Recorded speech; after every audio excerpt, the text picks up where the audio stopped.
നൃപൻ ചക്രവർത്തി നമുക്ക് തിരുവനന്തപുരം മെഡിക്കൽ കോളേജിൽ നമ്മളോടൊപ്പം ചേരുകയാണ്. നൃപൻ, ഇപ്പോൾ മൃതദേഹവുമായി ആംബുലൻസ് തിരുവനന്തപുരം മെഡിക്കൽ കോളേജിലേക്ക് എത്തിയിരിക്കുകയാണ് അല്ലേ? തീർച്ചയായും മൃതദേഹം ആംബുലൻസുമായി തിരുവനന്തപുരം മെഡിക്കൽ കോളേജിൽ ആംബുലൻസ് മൃതദേഹം ഇവിടെ എത്തിച്ചേർത്തിട്ടുണ്ട്. ഇപ്പോൾ അതാ ഈ ദൃശ്യങ്ങളിൽ പ്രേക്ഷകർക്ക് കാണാൻ കഴിയുന്നുണ്ട്. മോർച്ചറിയിലേക്ക് മൃതദേഹം ഉടൻ തന്നെ മാറ്റും.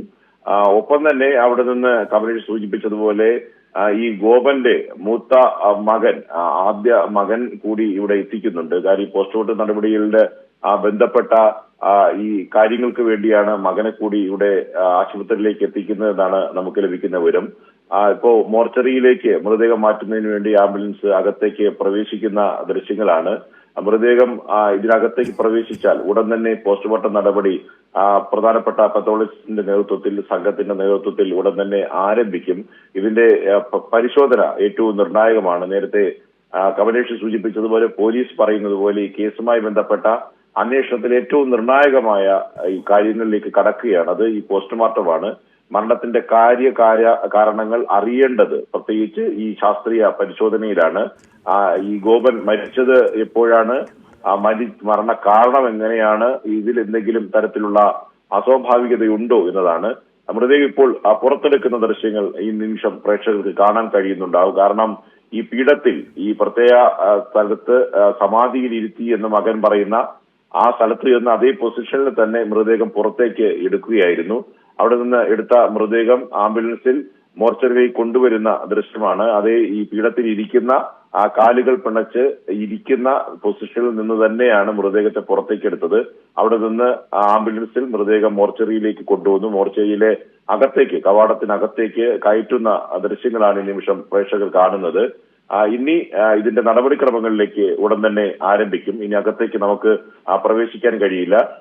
പോലീസ് ഉദ്യോഗസ്ഥർ, പ്രത്യേകിച്ച് ഒപ്പം സഞ്ചരിച്ച ഇതിനെ ചുമതലപ്പെടുത്തിയ പോലീസ് ഉദ്യോഗസ്ഥനെ കൂടി അകത്തേക്ക് കയറ്റിയിട്ടുണ്ട്. ഇനി പോസ്റ്റ്മോർട്ടം നടപടികളാണ്.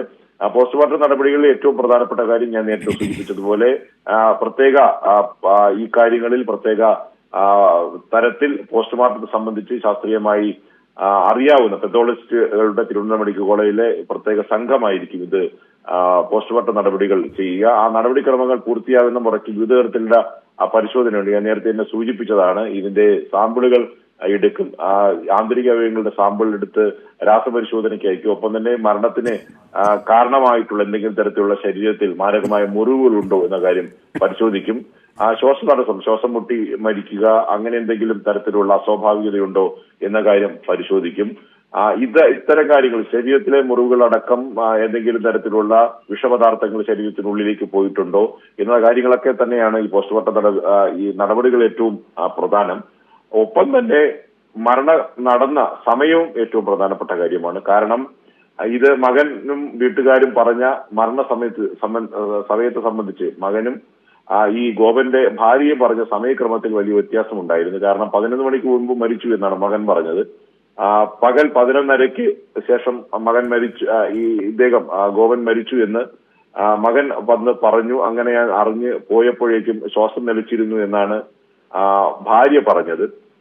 ഇതൊക്കെ തന്നെ പരസ്പര വിരുദ്ധമാണ്. മൂത്ത മകനായ അയാളെ ഇളയ മകൻ വിളിച്ച് അറിയിച്ചതിന്റെ അടിസ്ഥാനത്തിലാണ് അയാൾ തിരിച്ചു വരുന്നത്. അപ്പോഴേക്കും പിതാവ് മരണപ്പെട്ടിരുന്നു എന്നതാണ് മൂത്തയാളുടെ മൊഴി. അങ്ങനെ പരസ്പര വിരുദ്ധമായ മൊഴികൾ ഏറ്റവും പ്രധാനമാണ്. അതൊക്കെ തന്നെ ഈ മരണവുമായി ബന്ധപ്പെട്ട ദുരൂഹത വർദ്ധിപ്പിക്കുന്ന കാര്യങ്ങളാണ്. ഇത് സംബന്ധിച്ച് 11 മണിക്ക് മരിച്ചിരുന്നു എങ്കിൽ തന്നെയും പിറ്റേന്ന് പുലർച്ചെ വരെ നീണ്ടു നിൽക്കുന്ന സമാധി ചടങ്ങുകൾ നടത്തിയെന്ന് വീട്ടുകാർ പറയുന്നു, ബന്ധുക്കൾ പറയുന്നു. പക്ഷേ അതുവരെ പുറലോകത്ത് ഇത് എന്തുകൊണ്ട് അറിയിച്ചില്ല എന്നതാണ്. സമാധി ചടങ്ങുകൾ പൂർത്തിയാക്കിയ ശേഷം ഇവർ തന്നെ പുറത്തുപോയി അച്ചടിച്ചു കൊണ്ടുവന്ന പോസ്റ്ററുകൾ, സമാധിയായി ഗോപൻ സ്വാമി സമാധിയായി എന്ന പോസ്റ്ററുകൾ അവിടെയെല്ലാം നാട്ടിൽ ഒട്ടിക്കുകയായിരുന്നു. അപ്പോഴാണ് തൊട്ട അയൽവാസികളായിട്ടുള്ള വിശ്വംഭരൻ അടക്കം വരുന്ന ഈ പരാതിക്കാരായിട്ടുള്ള ആൾക്കാർ ഈ വിവരം അറിയുന്നത്. തുടർന്നാണ് പോലീസ് എത്തി. പ്രാഥമികമായി തന്നെ പോലീസിന്റെ പരിശോധനയിൽ മക്കളുടെ മൊഴി പരസ്പര വിരുദ്ധമാണെന്ന് മനസ്സിലാക്കി. തുടർന്നാണ് കളക്ടർക്ക് പോലീസ് റിപ്പോർട്ട് സമർപ്പിക്കുന്നത്. മൃതദേഹം പുറത്തെടുത്ത് പരിശോധന നടത്തണമെന്ന് പറയുന്നു. അപ്പോഴേക്കും ഒരു വിഭാഗം ആൾക്കാർ ബന്ധുക്കളെ മുൻനിർത്തി, ഭാര്യയെയും മക്കളെയും മുൻനിർത്തി സംഘപരിവാർ സംഘടനയുടെ നേതൃത്വത്തിൽ വലിയ തരത്തിലുള്ള വർഗീയ ധ്രുവീകരണത്തിലേക്ക് കാര്യങ്ങൾ നടത്തി. അവിടെ പ്രതിഷേധം സംഘടിപ്പിക്കുന്നു, പോലീസിനെ തടയുന്നു. ആ സ്ഥലത്ത് ക്രമസമാധാന അന്തരീക്ഷം തകർക്കുന്ന തരത്തിലുള്ള സംഘർഷത്തിലേക്ക് കാര്യങ്ങൾ കൊണ്ടുപോകാനുള്ള ശ്രമം നടത്തി. ഒരു ആചാര ചടങ്ങുകളെ തടസ്സപ്പെടുത്തുന്ന തരത്തിലുള്ള മറ്റു തരത്തിലുള്ള പ്രചരണത്തിലേക്കുള്ള ശ്രമം നടത്തി. അപ്പോഴാണ് പോലീസ് സംയമനം പാലിച്ച് നടപടിക്രമങ്ങൾ പൂർത്തിയാക്കാനുള്ള ശ്രമം ആരംഭിച്ചത്. കളക്ടർ റിപ്പോർട്ട് ആവശ്യപ്പെട്ടു. പോലീസ് ഇത് സംബന്ധിച്ച ക്രമസമാധാനം സംബന്ധിച്ച റിപ്പോർട്ട് കളക്ടർക്ക് സമർപ്പിച്ചു.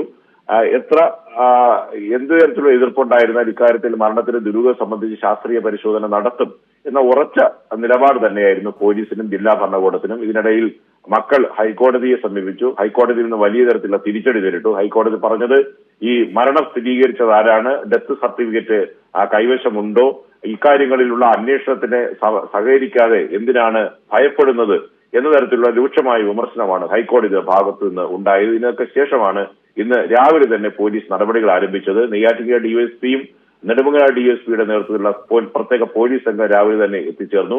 ഒപ്പം തന്നെ ഇൻക്വസ്റ്റ് നടപടികൾക്ക് പ്രത്യേക സംഘവും എത്തിച്ചേർന്നു. അവർ നടപടിക്രമങ്ങൾ പൂർത്തിയാക്കി മൃതദേഹം അവിടെ വെച്ച് തന്നെ പോസ്റ്റ്മോർട്ടം നടപടികൾക്ക് വേണ്ട സജ്ജീകരണങ്ങളുമായിട്ടാണ് ഡോക്ടർമാരും അവിടെ എത്തിയത്. പക്ഷേ അത്ര ജീർണിച്ച അല്ലാത്തതുകൊണ്ടാണ് അവിടെ നിന്ന് മൃതദേഹം മെഡിക്കൽ കോളേജിലെ മോർച്ചറിയിലെ ടേബിളിലേക്ക് എക്സാമിനേഷന് വേണ്ടി മാറ്റിയിട്ടുള്ളത്.